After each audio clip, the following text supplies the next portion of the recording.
Ya, tidak hanya siswa yang harus cari sampingan, tapi juga kalau guru honorer kita lihat banyak sekali kisahnya. Ada yang harus sampai ngojek, jualan makanan, ya kan? Katanya penghasilannya tidak mencukupi untuk bahkan biaya kebutuhan hidup sehari-hari begitu Coba ya. kita tanyakan ke guru honorer Dita. Selamat pagi kembali bergabung.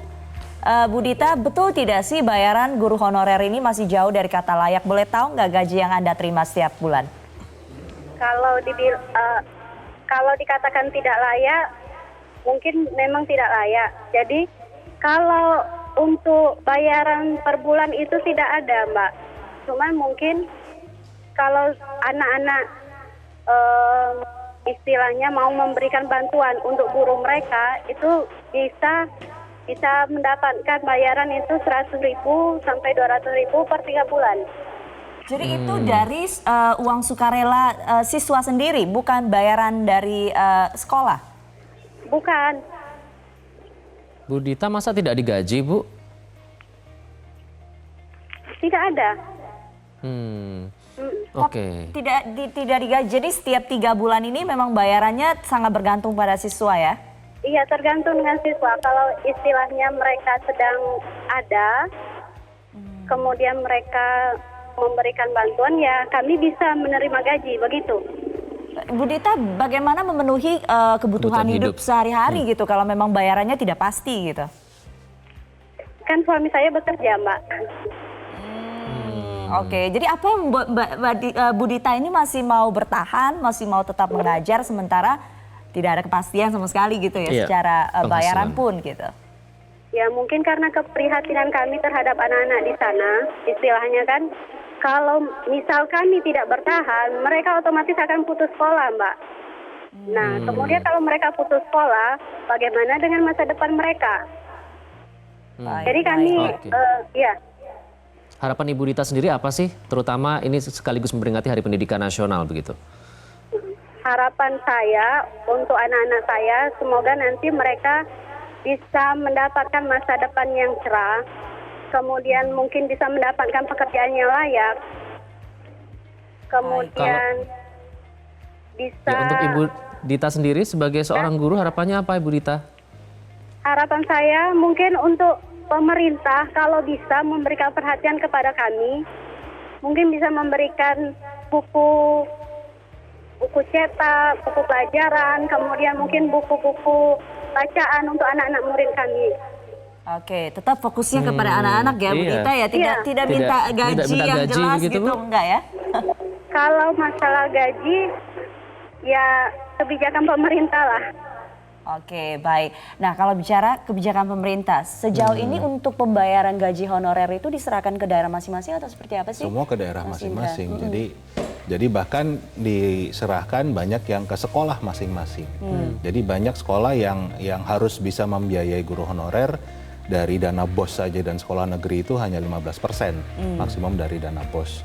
Itu yang kenapa jumlahnya kecil sekali. Nah, kalau sama sekali nggak digaji kayak Bu Dita gimana, Mas Indra ini? Ya itulah tadi problem tata kelolanya itu yang sangat bermasalah dan harus segera diperbaiki.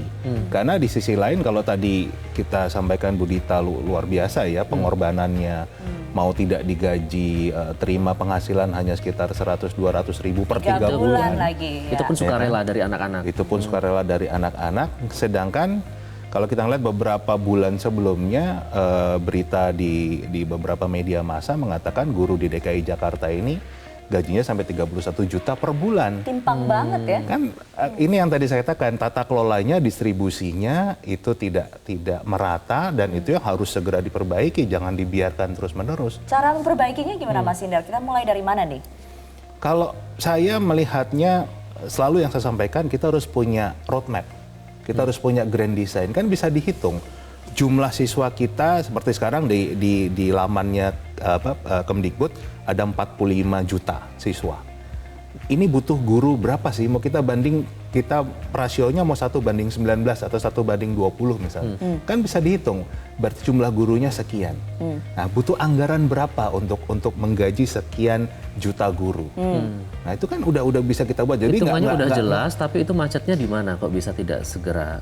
Karena antara pusat dan daerah, antara daerah satu dengan daerah lain tidak punya benang merah dalam menyusun program pendidikan. Tadi yang saya katakan tidak ada roadmap-nya, tidak ada grand design-nya. Jadi Kemdikbud punya program sendiri, ya kan? Kemenak punya program sendiri. Masing-masing daerah punya program sendiri kan? Kalau kita lihat tadi Bu Dita di Bengkulu, harusnya pemerintah daerah peduli dengan kondisi ini karena yang dididik adalah anak dari daerah tersebut. Walaupun kalau tadi dikatakan Bu Dita mengajarnya di madrasah ya, itu berarti di bawah kewenangan Kementerian Agama. Artinya jalannya kan, masih gitu. sendiri-sendiri dan belum sinergis antar lembaga Sama ini. sekali tidak ada sinergi, jadi 400 triliun tiap tahun dikeluarkan itu menguap. Prioritasnya apa Mas Indra? Kembali saya katakan prioritas pertama buat dulu roadmap-nya, grand design-nya dibuat, jadi semua orang tahu. Kan seperti sekarang Pak Jokowi bikin infrastruktur, bayangkan infrastruktur nggak punya blueprint, kan mau bangun bandara jadinya stasiun bus kan begitu.